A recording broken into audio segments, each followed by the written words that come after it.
ராயனுடையதை ராயனுக்கு, ராயனுடையது என்றார்கள். அதற்கு அவர், அப்படியானால் ராயனுடையதை ராயனுக்கும் தேவனுடையதை தேவனுக்கும் செலுத்துங்கள் என்றார்.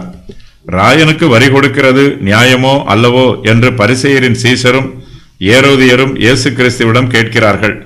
அதற்கு அவர், ராயனுடையதை ராயனுக்கு கொடுங்கள் என்று கூறுகிறார். ராயனுக்கு வரி கொடுப்பதை பற்றி இவர்கள் கேட்கிறார்கள்.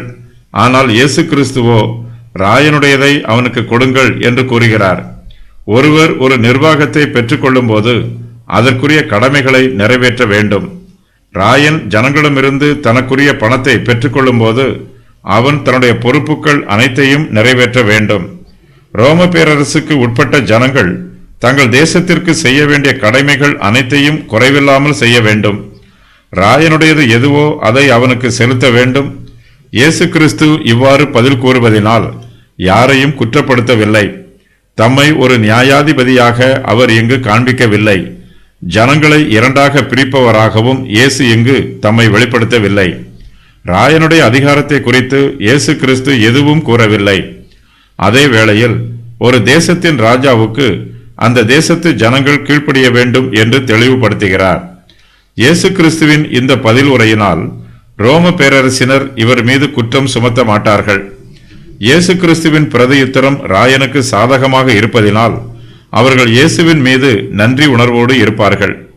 பரிசேயருடைய சீஷர்கள் இயேசு கிறிஸ்துவின் பிரதியுத்தரத்தை கவனமாக கேட்கிறார்கள். பரிசேயர்களாலும் ராயனை குற்றப்படுத்த முடியாது. அவனுடைய ஆளுகைக்கு பரிசேயர்களும் உட்பட்டிருக்கிறார்கள். நாம் சத்தியத்தை பாதுகாக்க வேண்டும். ஆயினும் நாம் சத்தியத்தை மறைக்கக்கூடாது. அதே வேளையில் சத்தியத்தை தெளிவுபடுத்த வேண்டிய பொறுப்பும் நமக்கு இருக்கிறது. சத்தியத்தை தவறாக வியாக்கியானம் பண்ணக்கூடாது.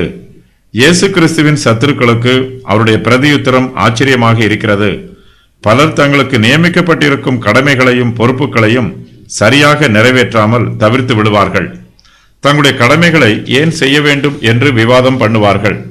இப்படிப்பட்ட ஜனங்களை பார்த்துதான் இயேசு கிறிஸ்து ராயனுடையதை ராயனுக்கு கொடுங்கள் என்று கூறுகிறார். இயேசு கிறிஸ்துவின் பிரதியுத்தரம் அவரோடு இருக்கும் சீஷர்களுக்கும் ஆலோசனையாக உள்ளது. இயேசு கிறிஸ்துவின் மார்க்கம் எந்த அரசாங்கத்திற்கும் எதிரான மார்க்கம் அல்ல. விசுவாசிகள் தங்கள் அரசாங்கத்தை நேசிக்க வேண்டும். தங்கள் தேசத்தில் தங்களுக்குரிய கடமைகளை நிறைவேற்ற வேண்டும். தேசத்தில் உள்ள சட்ட திட்டங்களுக்கு விசுவாசிகள் கீழ்ப்படிந்து ஜீவிக்க வேண்டும். ஒவ்வொரு தேசத்திலும் ஒவ்வொரு விதமான சட்டங்கள் இருக்கலாம்.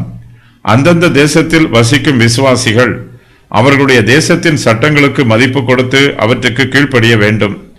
அதிகாரத்தில் உள்ளவர்களுக்காக நாம் ஜெபிக்க வேண்டும். அரசாங்கத்தை ஏமாற்றுவது பாவம். அரசாங்கத்தை வஞ்சிப்பது பிறருடைய பொருளை வஞ்சிப்பதை போன்றது. ராயனுடையதை ராயனுக்கு கொடுங்கள் என்று இயேசு கூறும்போது தேவனுடையதை தேவனுக்கு செலுத்துங்கள் என்றும் கூறுகிறார். நமது பணம் ராயனுக்கு உரியதாக இருக்கலாம். ஆனால் நம்முடைய மனச்சாட்சி தேவனுக்கு உரியது. நமது நேரம், தாளந்து, ஐஸ்வர்யம் ஆகிய அனைத்திலும் தேவனுக்கு உரிமை உள்ளது. இதில் தேவனுடையதை நாம் தேவனுக்கு செலுத்திவிட வேண்டும்.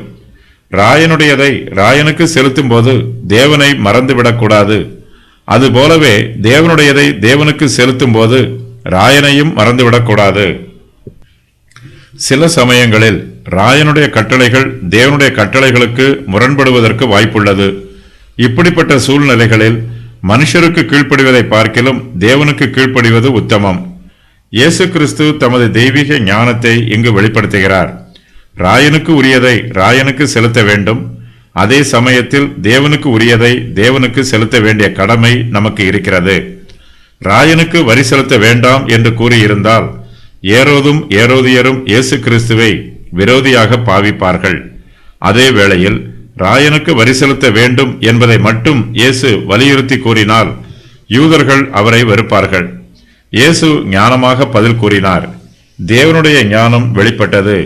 ஜனங்கள் அதை கேட்டு ஆச்சரியப்பட்டு அவரை விட்டு போய்விட்டார்கள்.